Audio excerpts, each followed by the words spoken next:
Attendees are in listen-only mode. So, hello everybody, welcome. I'm Ali Whitehead, and you are incredibly welcome to this special webinar interview with the lovely Ben Brett.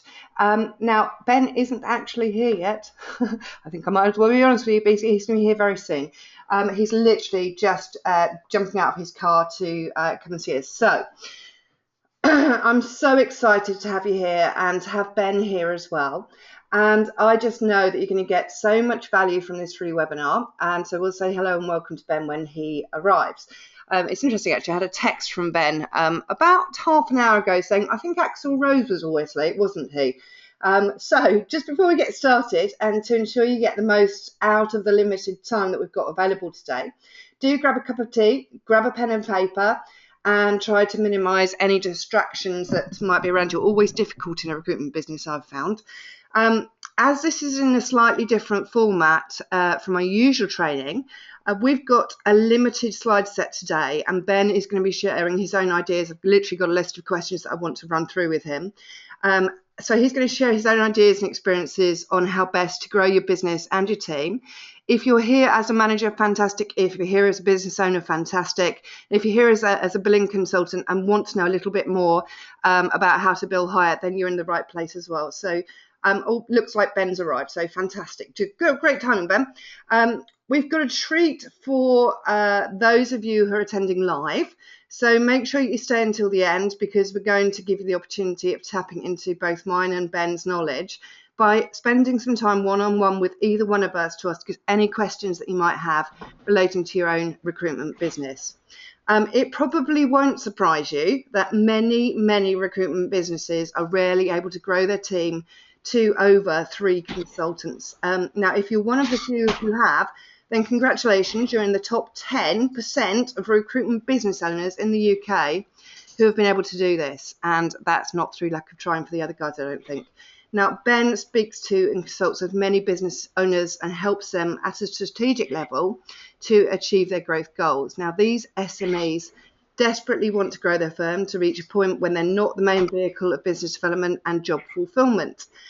Like you, they want to be able to stop billing and hand the baton over to good, solid, high billing and self-sufficient team members, enabling them to work on the business and not necessarily in it, creating and leveraging the opportunity to exit profitably, when the time comes. So with this in mind, these are the topics that we're going to look at today. Ben, can you pop it over to the next slide for me? Hang on a second, Ali. Technology. No, I can't. Sorry. Okay, not to worry. Let me have a go.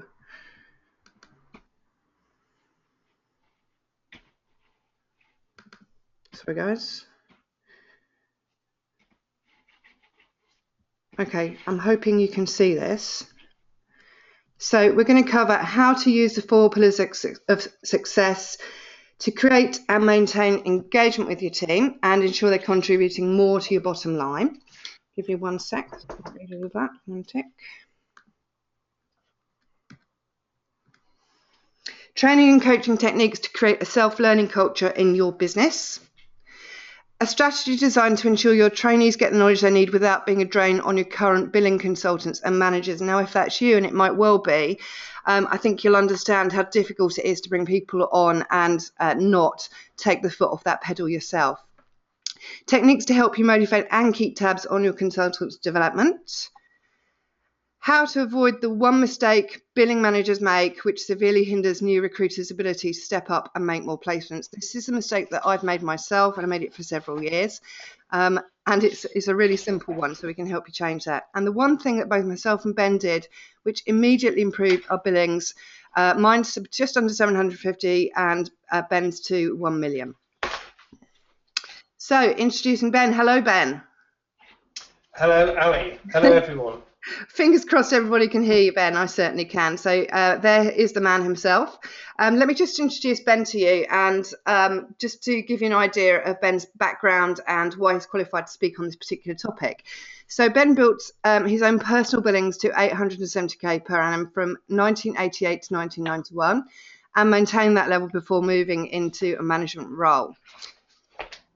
93 to 95 created Computer People's financial services practice to 2.5 million in contract fee income and 1.8 million in perm billing. So headed that up. Best director, 0 to 120 million. Best is a company, is that right, Ben? Yes, that's right. Best International Group was subsequently acquired by Spring and is now part of one of the big global conglomerates called Randstad. Yeah. Okay, fantastic. So he did that in 3 years. Business development director for over 7 years. Architected the BD and learning development with high growth recruiters, and I believe you're still doing that, Ben. And I can't change my slide set. That's weird.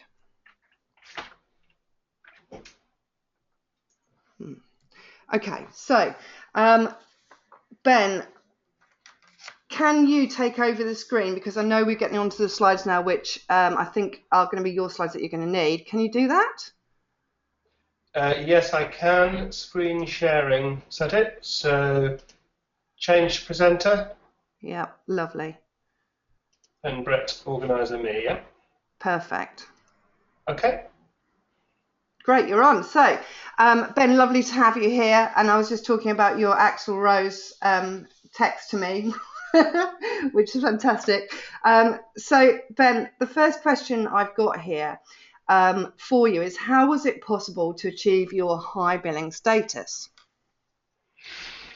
Yes, I think like top athletes nowadays, it's obvious, isn't it, that people need a team of people around them and a set of conditions to absolutely achieve their best. And you know, I don't think I'm by any way, shape, or form special. I just think that the number of things were aligned for me. I worked hard, and I understood the value of relationships, which I don't think people do to this day in recruitment, actually. And every single person that you speak to could well be an asset for you in terms of developing your clients, could well be an asset for you in terms of developing the candidate base you have, or could just be somebody who helps you along the way. So they could be a placement, they could be someone you're going to place with, they could be both in their life cycle and their lifetime with you. So getting, for me, I think having a handle on that right from the start was critical, really. And it definitely took me longer to build than some of my colleagues. However, I went on to be more successful than them. So yeah, so I think it's about valuing relationships and about having the right kind of what I call performance enhancers around you.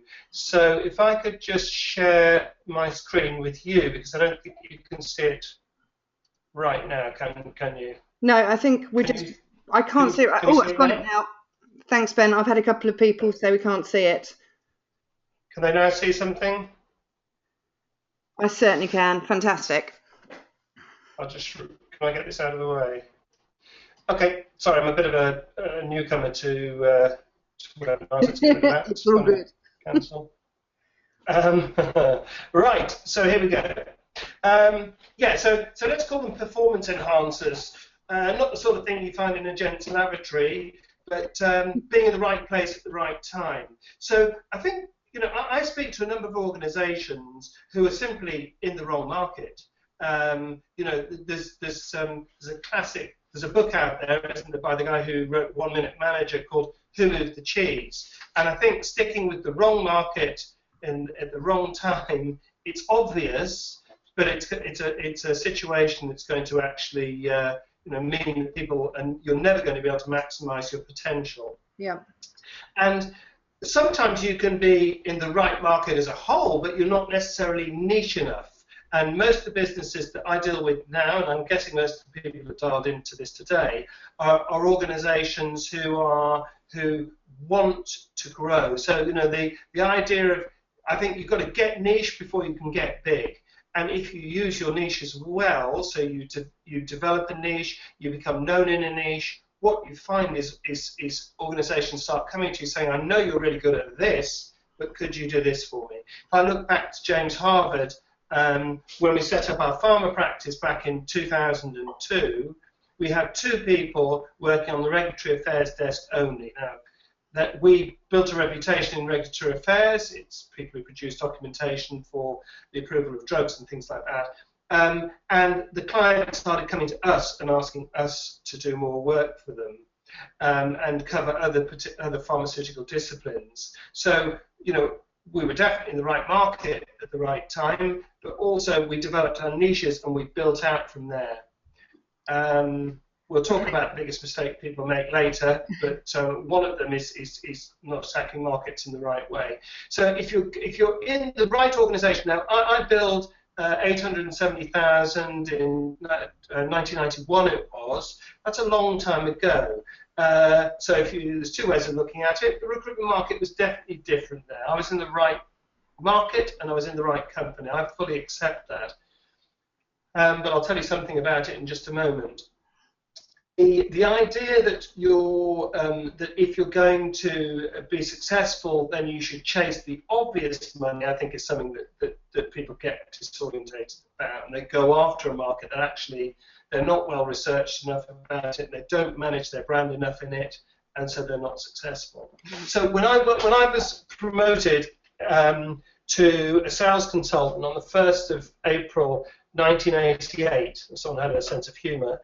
I was in the wrong market actually. There'd been a stock market crash in October 1987. I sound like a historian, don't I? But these things, history does repeat itself. There'd been a stock market crash in 1987, Black Monday, and the conditions were terrible. I was given 1 postal code in London, East Central 3, and nobody was hiring. It was full of investment banks and insurance companies. They weren't hiring. Yeah. We had to do something different. Yeah. And we had a very strong contract capability, and a lot of the training that I was given was in about how to sell a solution. Yeah. So I took an offering to the investment banks and said, look, where are you using consulting companies, and perhaps we can provide interim resources who are more highly skilled to meet those needs. And the rest is history, really. I was the first person to hit 100% target in 9 months, well, in their first year in the business, let alone in 9 months, which I did it for December that year. And we put 23 people into Nomura on a contract project, and another 18 into Morgan Stanley, their 2 investment banks. So, you know, we didn't actually have a strong brand identity then, but it was easier then. I throw my hands up. It was a long time ago. There was less competition and things like that. However, you know, I could have really sat back and said there's no business out there, but I didn't. So I think top performers definitely need that can-do attitude, don't they? Yeah. So we need to enhance ourselves and certainly make sure that our head's in the right place. Strong brand identity. I mean, everybody, is it the latest trend or is it here to stay? Everybody is investing time in strong brand identity. Greg Savage, who used to be a major phone advocate, is apparently 2 days ago giving talks on behalf of the REC, talking about the value of marketing and how we need e-sources, not resources, and how we need to be very heavy in our marketing activity in order to attract candidates. And he's saying candidates king because of the staff shortages that are out there. I agree to that to a degree, but we'll come back to that later on. But strong brand identity is essential, isn't it? Now, there's nothing to stop us having a website, a marketing capability. And I think Greg was saying that you should have 1 marketeer, even a 6-person recruitment company should have a marketeer. I'd certainly agree that marketing is important, and we should have something like that. Also, directly complementary activities in organisation.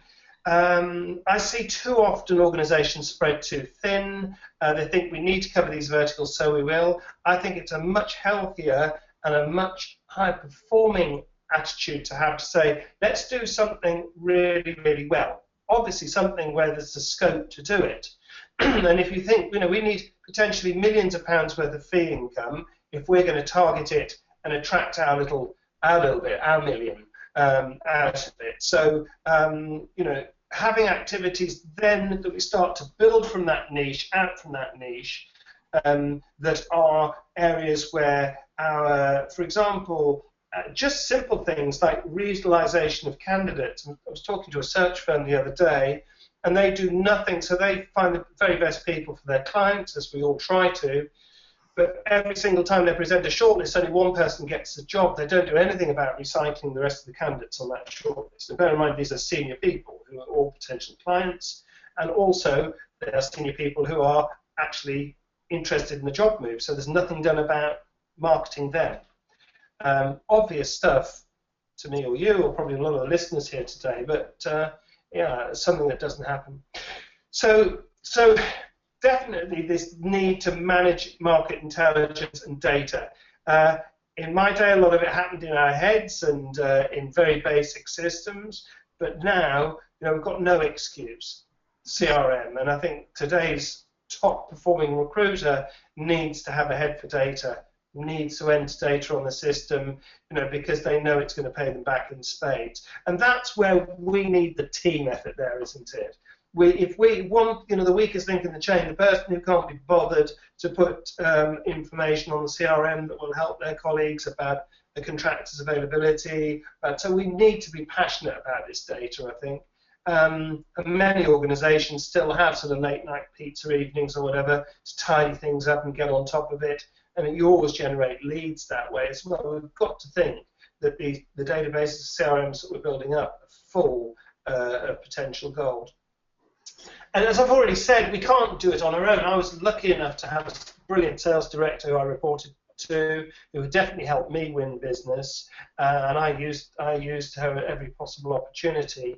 But also having good people around us who will help us and work together with us. So for me, hopefully that answers the question, Joe.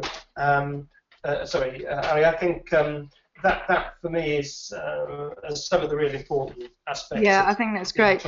Being a top performer.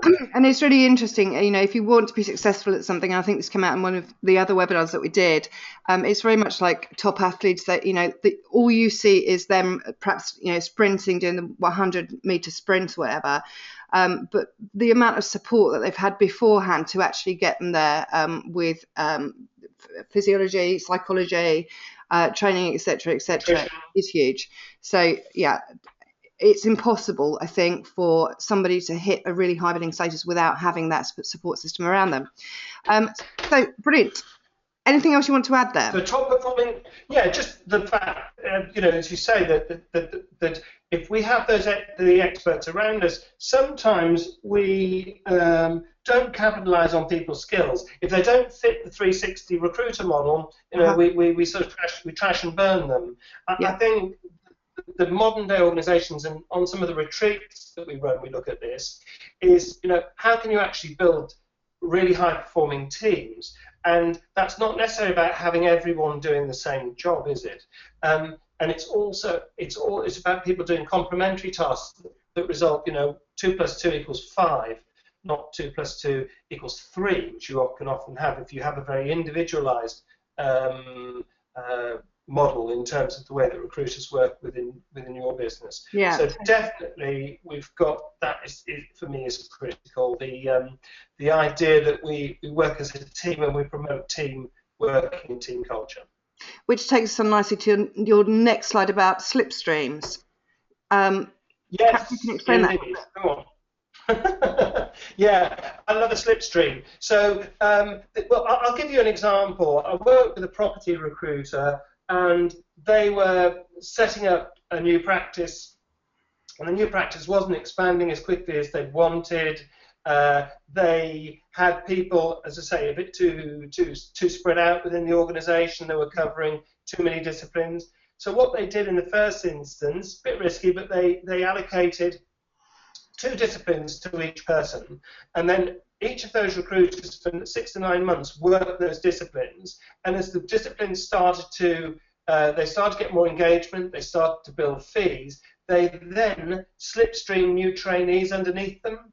Yeah. So that as they, for example, if someone was looking after quality assurance, quantity surveyors and project managers, example, in this particular example, of property, the new people coming on, the next 2 would go on to quantity surveyors, for example, and only work that market. So the person had scratched the surface, they'd made some deals, but they then start to really go deep tunneling into that niche. We'd seen that we could make money in it.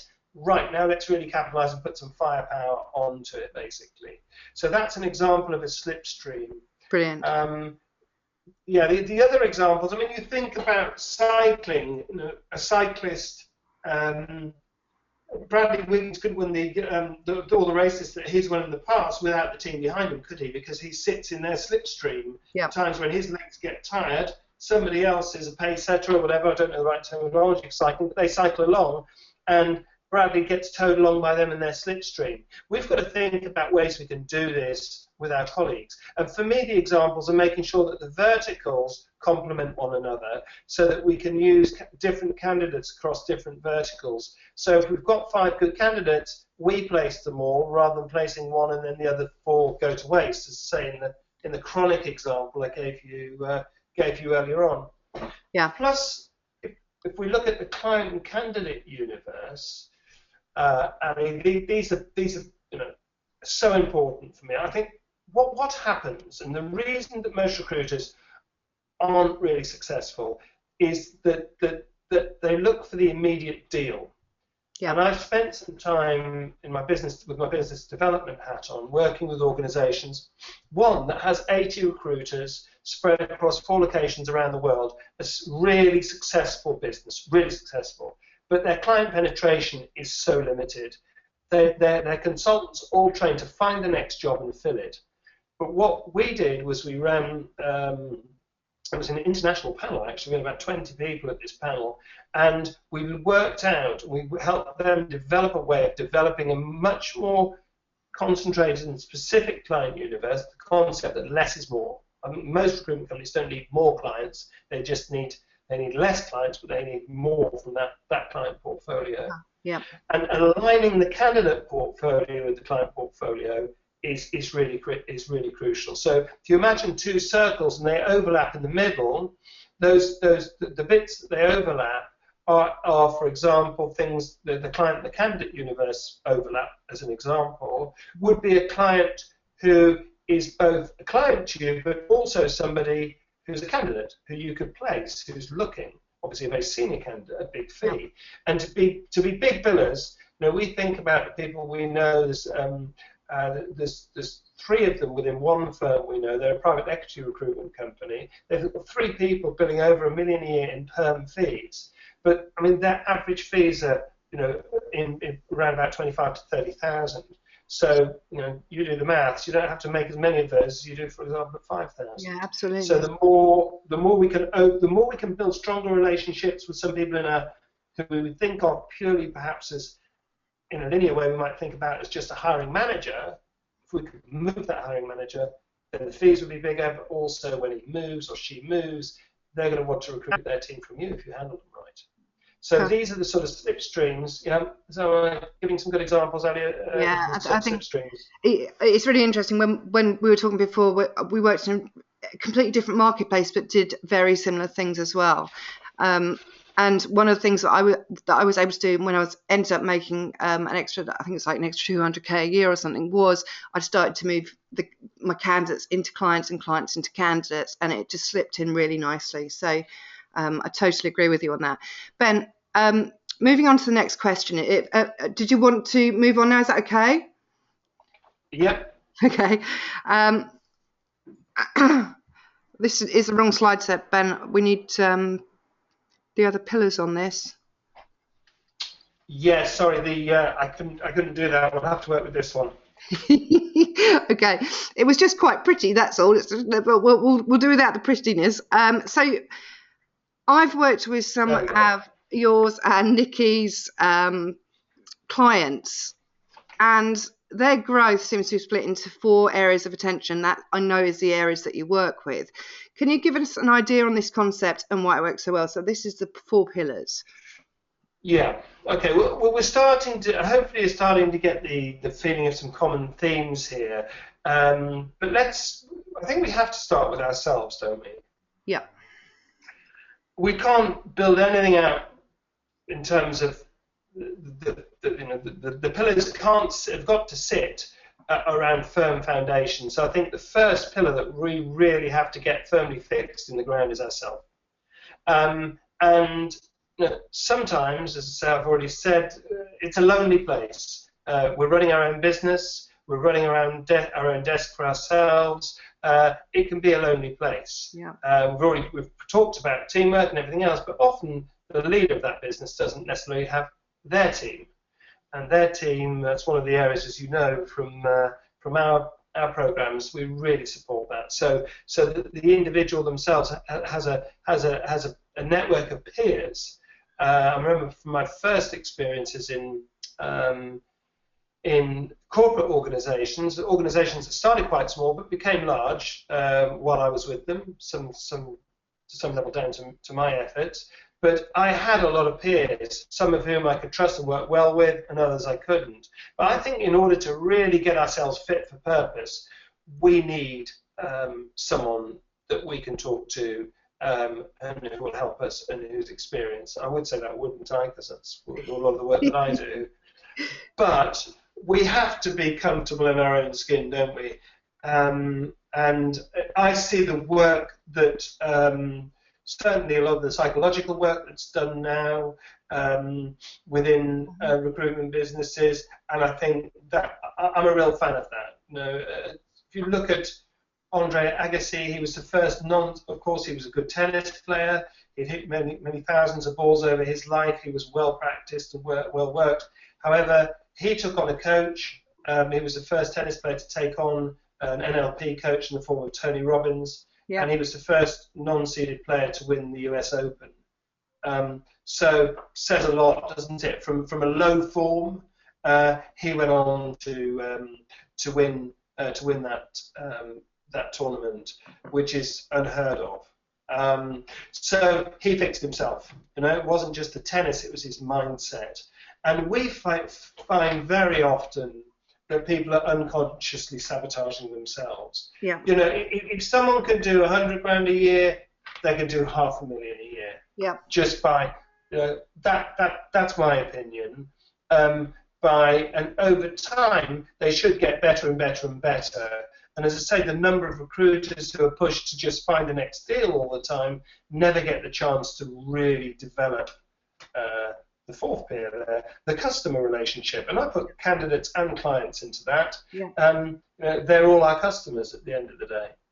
So we talked a little bit about it. So having a team of people who work in a team-oriented way. I was with an organisation just yesterday where one person was trying to run an 8 million, but moving up 12 million. This company is increasing its income by 50% year on year, but then one person was trying to run the whole thing by themselves. They've now started to put, with some help, a team of people around them. And do you know that team was there?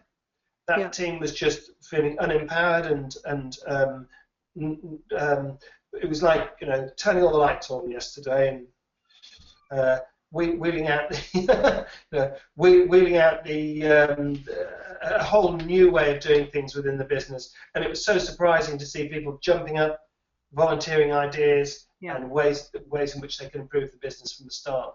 So often I would say that people are in your business right now. You selected them subconsciously. You didn't just select them because you thought they were going to be recruiters. There are people within your business who will perform more even if they give some of their time to other tasks within your business. So you don't need to promote people officially. You can give them a chance to do things and be in the team.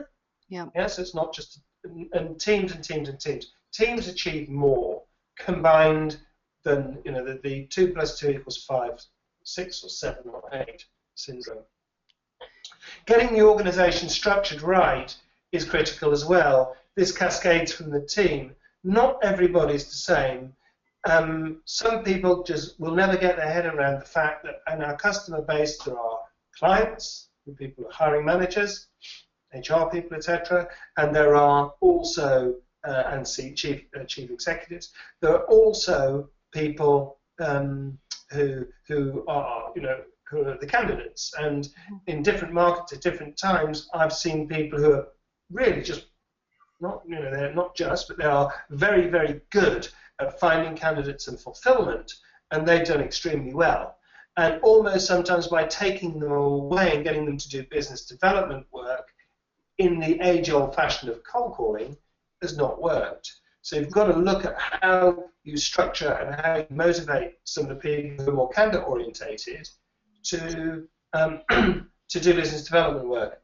There's a lady who worked in a search practice for a gaming recruiter, and she had a real phobia about business development, yet she'd been doing all of these searches where she'd been speaking to chief executives and CFOs, CIOs, whatever, within gaming companies. And I said, well, what's your issue with BD? Well, I don't want to ring them up about it. I said, well, you're already in contact. Can you write me a list of all the people, draw off the database the list, all the people at board level that you've spoken to in the last year?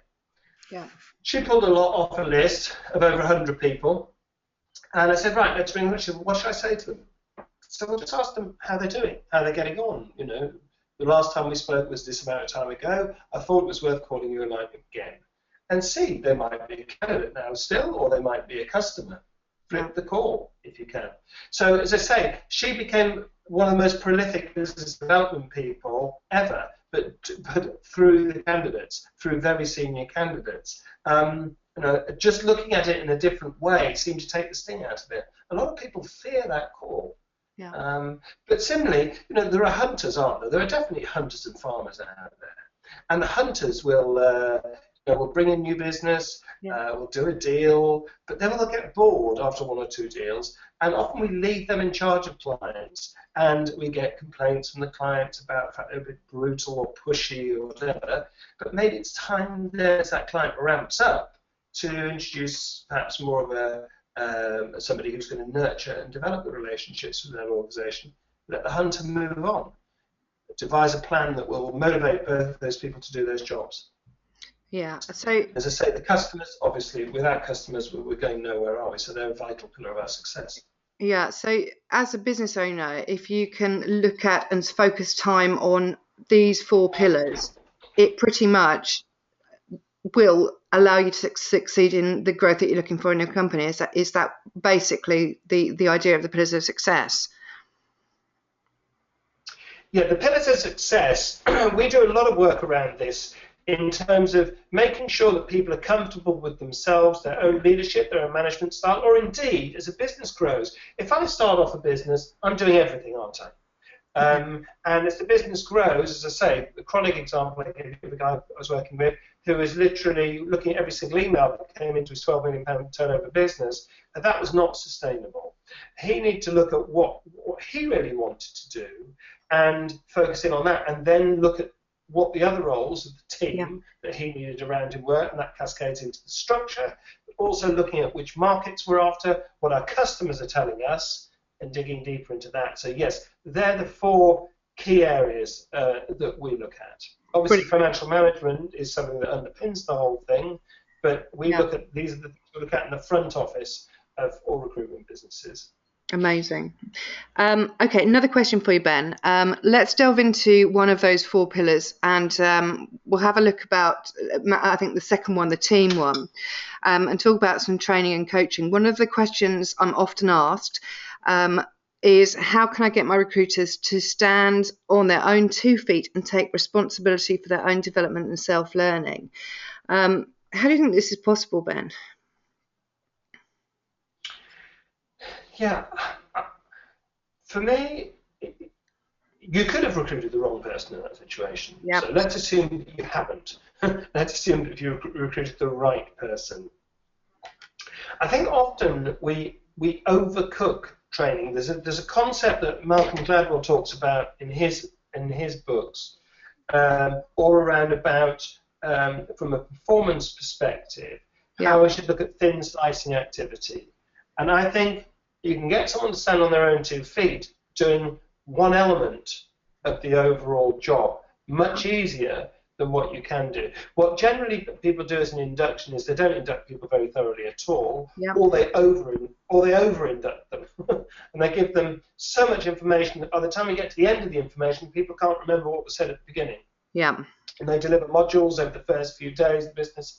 I'm much more of a fan of giving people an introduction into how to introduce yourself and make a professional call and find out what someone's current situation is. For example, you can train someone how to do that within an hour, and you can then role play it, and then you can demonstrate it to them, and then you can say, right, go off for the next 2 hours and see how you get on.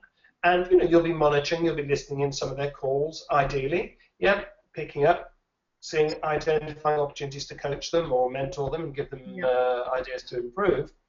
So then they'll get better and better and better at that. But what often companies do is they then move on to the next thing. And someone's still wobbly, they're not stable at that first port. But you could get someone who has became really, really good at doing those calls. We talk about however many thousand hours of practice, or how many times someone has to do that to get really good at it. We never allow people that time. And actually, if we're organized in such a way that making those calls will identify candidates that will be placed, even from literally blind calling, just giving people names and telephone numbers to ring up and see what they're up to, you will find that there'll be much more. They'll generate candidates literally within their first week that the organisation will place. Yeah. And they'll be able to stand on their own 2 feet, doing a very small part of the recruitment business. Very small part of the recruitment process. Does that make sense? Yeah, totally. It's like chunking it. Build on that. Chunking it, exactly right.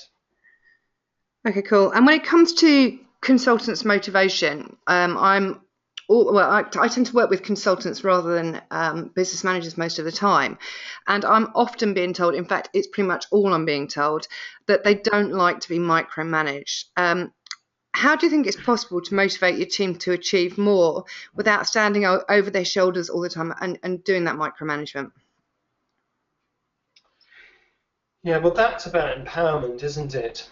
About people. I think you need to create an environment where people think it's okay to make mistakes. That they'll make mistakes and then they'll learn from them. It's a sad fact of life. We learn more when we make mistakes. So I think often we provide too much of a safety net in that situation, or we sometimes lack the coaching skills, and we're totally brutal with people who are new, and we sort of beat some of that capability out of them. So we get people who are very good at painting by numbers and doing what they're told.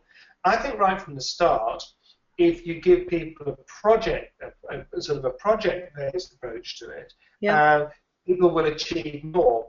And I'll give you an example. When we set up the academy in James Harwood, I worked with a guy, an Austrian guy. So it was an interesting mix, actually. He was half Austrian, half Greek. And he was very philosophical, as he described himself. He also, that's the Greek in me, but very process-orientated, so that's the Austrian in me. So an interesting mix, and a very successful consultant, by the way. But anyway, we devised this method of giving people projects. And I know Darwin Recruitment do this as well. So saying to somebody, right, what we want you to do is we want you to, the first job for you is to identify the names of 100 candidates who work in this particular field. And then, so they'll go away and they'll find the candidates. And if you say to them, right, we want to review this on Thursday, we found that by the Thursday, people would have 80 or 90 candidates. If you let them run to a Friday, gave them another day, they'd run to 80 or 90 candidates. There's almost that last bit. Because, occasionally someone will get over the 100 mark. So my point is this, is that I think people, when they're empowered and given a project, will achieve more than if they're told, make these calls, make this number of calls and everything else. Often, KPIs, we love them, don't we? We get all these reports and look at them and everything. But they shouldn't be seen as a stick to beat people up with. They should just be seen as indicators. So giving someone a project and some ownership of it, Yeah. particularly a lot of us recruit graduates or people from universities or whatever, and they're used to collaborative projects, working with others and things like that. You gave the latest 4 trainees and said, actually, we want you to find 500 people Yeah. by by Thursday. Could they, as a combined unit of 4, achieve more? That's the sort of thing. So do you see what I mean? So giving people projects to do, rather than standing over them and making them feel empowered and giving them time to say, look, you come back to me and tell me how you're getting on at this point, this point, this point. So putting the ownership more onto the individual, I think. Yeah, I think that's great. In fact, I don't know if anybody was watching The Apprentice. I think it was last night actually, and it was the women's team, and the project manager on it was literally telling everybody what to do, and everybody was getting so frustrated with her. That they actually did pretty much exactly the opposite, which was, exactly what you're saying there.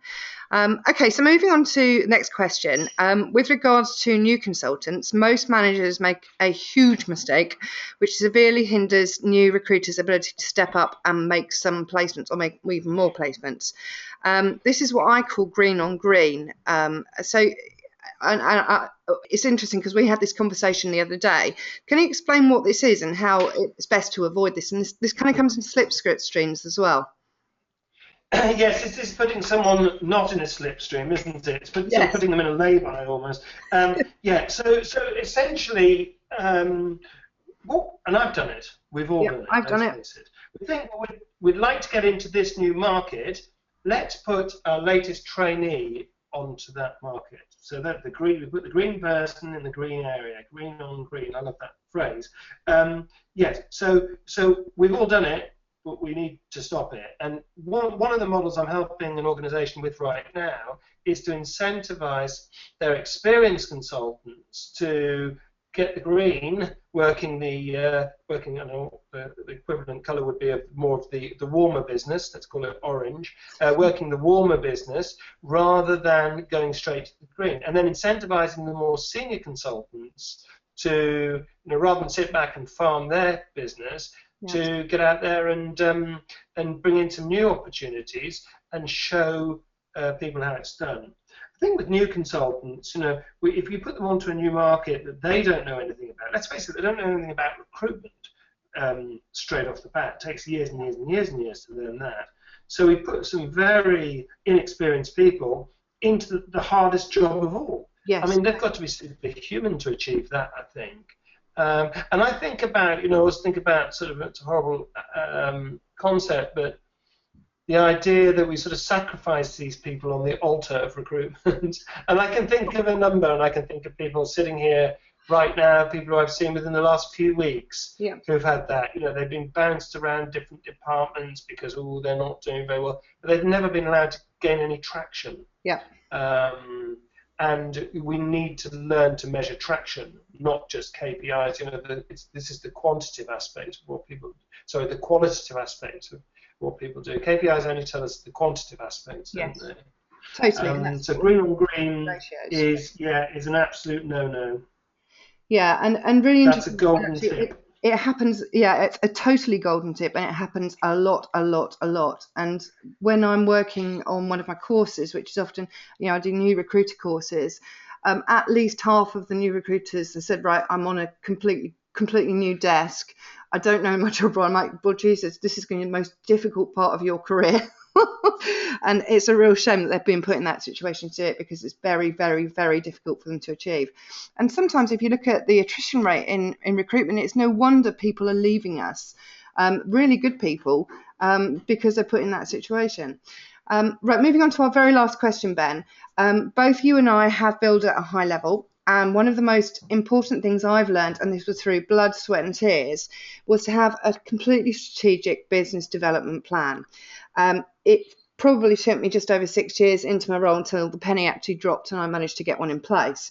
I know you also work like this, Ben, and at a very strategic level. Could you explain what this is and how best to implement it? Yes, I mean, I was fortunate in that I was trained in professional selling, and within the training in professional selling, one of the first things we were always trained to do was put a plan in place. Yeah. So we had to write a business plan as criteria to become as one of the criteria anyway, to become a consultant. Yeah. So I think that for me is so important. So Yeah. you know, the old phrase and saying, people don't plan to fail, they simply fail to plan. That's absolutely critical. And the number of organisations that we see where people don't have plans is ridiculous. So the idea that, and this is where the client and candidate universe of the organisation, the plan of the organisation, I think if that's a wall or a building, then each consultant's plan should be let's say that's a building. We'll go back to biblical analogies here. That's a building. Then the teams, the pods, the departments within the company should be building walls. Yeah. Team leaders and managers, and the individual consultants should be bricks and mortar. So having those plans that are cohesive. Yeah. And all map onto one another is going to generate far superior results. So everything's connected, and we're hot on this. The idea that if you take the light generated by a couple of hundred light bulbs and start to concentrate it, then you can burn through iron girders, through through stone, whatever it is. That's the real power that we need to unlock within our organisations. So making sure that people are planned, and that plan cohesively sits within the overall plan. And we recruit entrepreneurial types, somebody who think they've got great ideas and everything else, but they have got great ideas. Yeah. But as we all know, it's about implementing those ideas, isn't it? When I worked in technology, I saw so many fantastic ideas, products that were game-changing products that never made it to market because they just weren't managed through the process correctly enough, and they weren't given a proper professional development cycle. Yeah. We need to have a plan about where our clients come from, where our candidates come from. We need to look at what signifies a good relationship. We need to plan around the quality of vacancies we want, not just the number of vacancies. We need to grade our vacancies. We need to grade our clients. We need to grade our candidates. We need to work all the time in the top quartile. Best clients that meet our criteria, best candidates that meet our criteria. And so it goes on, and that universe that we're working directly connects into the overall universes of other people within the organisation. Fantastic. Okay. Ben, thank you so much for your practical tips on how you can strategically grow your consultancy. Guys, you're going to be getting a link to this webinar recording over the next couple of days, and I'll send that through to you. Also, as I mentioned, one of the things that both Ben and myself wanted to offer you is something a little bit special and is very limited, mostly due to time constraints. We just don't have much time for these. Ben, is there any way you can put my screen back on, because I can't see how to do it from here? Yeah, I was just trying to look where you are. So if I stop sharing my screen, and change presenter. I can't see you on my list here. No, I can't either. Okay, never mind. Guys, both of us. Should I continue to share mine? Yeah, if you can, that would be great. Technical issues, aren't we? Good. So we speak to an awful lot of clients who really struggle to get the traction they need to grow the business to the next level, and it really doesn't need to be such a struggle.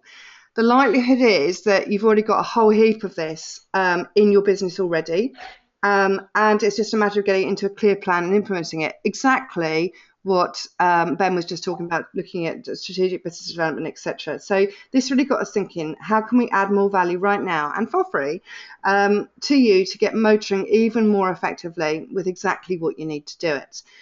So what we'd really like to do, and this is literally just for 10 people, is to invite you to a personal consultation with either myself or Ben. And what we want to do is help you get really clear on what you need to do right now to move your business forward. So this is called an accelerator session, basically. And basically, either myself or Ben will spend about 45 minutes with you discussing your business to identify at least 3 separate ways that you can find out what is unconsciously sabotaging you from taking your business to the next level. Ben was just talking about that, actually, creating more time to spend on your business rather than actually in it, and to empower your team and release you to drive your business forward. What that will also give you is a clear step-by-step plan that creates some quick wins, some quick results, quick profits in the best possible way, as with as little effort as possible. And what that will also do for you is identify the one step that you can take immediately to get that into action. Now, there is massive value in this session. As I say, we're only going to offer it out to 10 people. So I think the best way of doing this, I think I've put my email address on the next slide, Ben. And please do email me, or what you can do is reply to an email that I've already sent you. I will get those, and literally just say, I'd like a Profit Accelerator session, and we will contact you in the next couple of days to make sure that you get that. You'll need to fill in a short 2-minute questionnaire so we can understand exactly where we can add that value, and it'll go to either me or Ben, or you can choose who you'd like to talk to. This won't be for everybody. You need to be totally serious and ready to take some action on your business and take it to the next level. Ben's time is really valuable, and he'll only work with businesses who truly and really want to grow. So once you've completed that, I'll let you know whether you've been accepted for the session and whether you're in time for it. Now, we're going to link this up, and I'm going to also share with you 2 templates that I use and Ben uses to help structure and grow your team. So we're going to put those onto the website too. And that link will be coming out to you probably within the next couple of days. It's all automated, so I think it comes out tomorrow, actually. I look forward to hearing how you get on. Ben, thank you so much for your time today. It's really appreciated. Guys, if you've got any questions for Ben or for myself, please do feel free to email them through to us. Good luck, everybody. It's been fantastic having you here. And yeah, fantastic. We'll speak to you soon. Take care. Bye, everyone. Bye. Bye.